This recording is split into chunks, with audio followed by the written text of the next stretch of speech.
Lá nos anos 60, o governo brasileiro iniciou um plano bem ambicioso para a Amazônia. A promessa, no papel, parecia ótima: integração, segurança nacional, mas o que aconteceu depois foi uma história bem mais complexa, sabe? Uma mistura de desenvolvimento, muito conflito e uma devastação que, olha, a gente sente os efeitos até hoje. Vamos entender então como essa conquista planejada acabou transformando a maior floresta tropical do mundo. E tudo começava com este slogan: integrar para não entregar. Era uma frase de efeito muito poderosa. Foi a base ideológica para uma intervenção gigantesca na Amazônia. A justificativa vinha direto da doutrina de segurança nacional. Era preciso ocupar o território para garantir que ele continuasse sendo nosso. A grande questão é o que essa tal integração significou na prática. Por trás desse discurso de proteger a nação, de unir o país, quais foram as consequências reais, ali, no chão da floresta? É exatamente isso que a gente vai desvendar agora. Ok, a primeira peça desse quebra-cabeça foi a narrativa que se criou.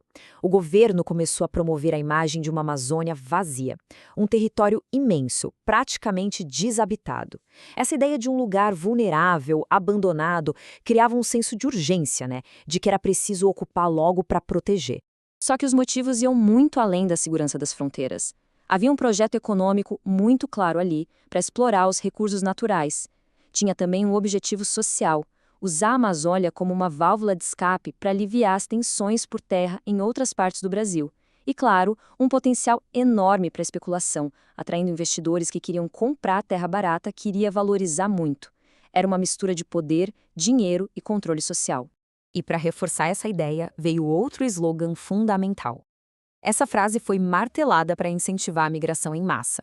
Ela pintava a Amazônia como uma espécie de paraíso esperando por trabalhadores. O problema é que essa terra não estava sem homens. De jeito nenhum. Era o lar de milhões de pessoas, indígenas, ribeirinhos, poceiros, e a vida deles estava prestes a mudar para sempre. Então, como é que essa ideologia toda virou ação de verdade? O Estado montou uma estrutura poderosa com vários órgãos do governo e deu a largada em projetos de infraestrutura gigantescos. Tudo para viabilizar essa ocupação que foi, sim, muito bem planejada. Essa era a máquina montada para a ocupação. A Sudan dava o sinal verde para os projetos, com um monte de benefício fiscal. O INCRA chegava para distribuir a terra. O BASA entrava com dinheiro.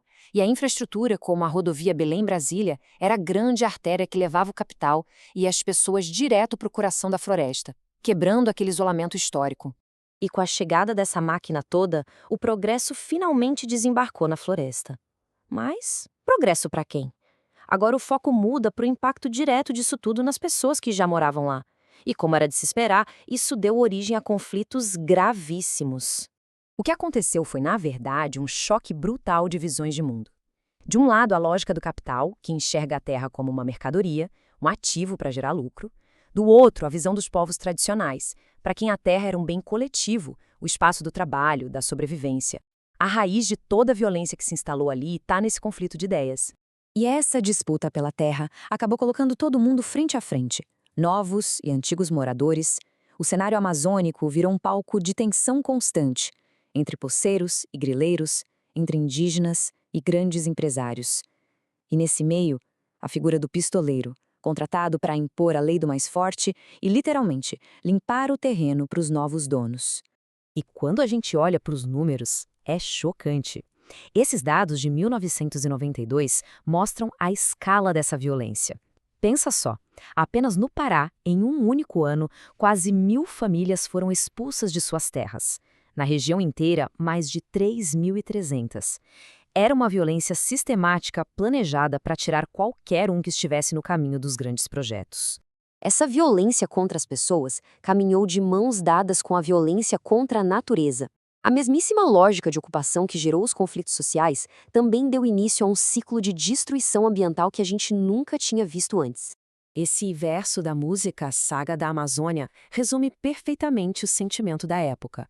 O caipora, que na lenda é o espírito que protege a mata, foi substituído por uma força que veio de fora, não para proteger, mas para consumir, para fazer a mata definhar. E essa força externa ganhou um nome na canção: o Dragão de Ferro. Não era nenhum monstro de lenda, não.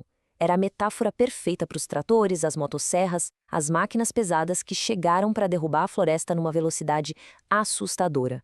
O dragão era tecnologia a serviço da destruição. E aqui está um ponto crucial. Essa não é uma história que ficou no passado. A lógica de ocupação e exploração que começou lá nos anos 60, 70, deixou um legado que dura até hoje e que continua moldando os conflitos na Amazônia. A linha do tempo é bem clara e mostra como essa lógica não parou.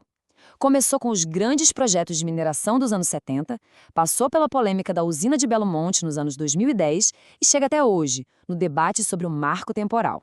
A disputa pelo controle da terra e dos recursos da Amazônia continua a mesma. A tese do marco temporal é talvez o campo de batalha jurídico mais importante hoje. A proposta é que os povos indígenas só teriam direito às terras que eles estivessem ocupando fisicamente no dia 5 de outubro de 1988, quando a Constituição atual foi promulgada. Grupos ligados ao agronegócio e à mineração defendem essa ideia com unhas e dentes, porque ela poderia, na prática, anular demarcações e abrir áreas imensas de terras indígenas para a exploração econômica. O que nos leva, então, a esta pergunta final. Depois de tantas décadas desse processo de integração, qual foi o saldo para quem estava lá desde o início? O que significou para eles essa grande marcha do progresso passando por cima de seus territórios? Talvez a resposta mais forte e mais irônica esteja nesta charge.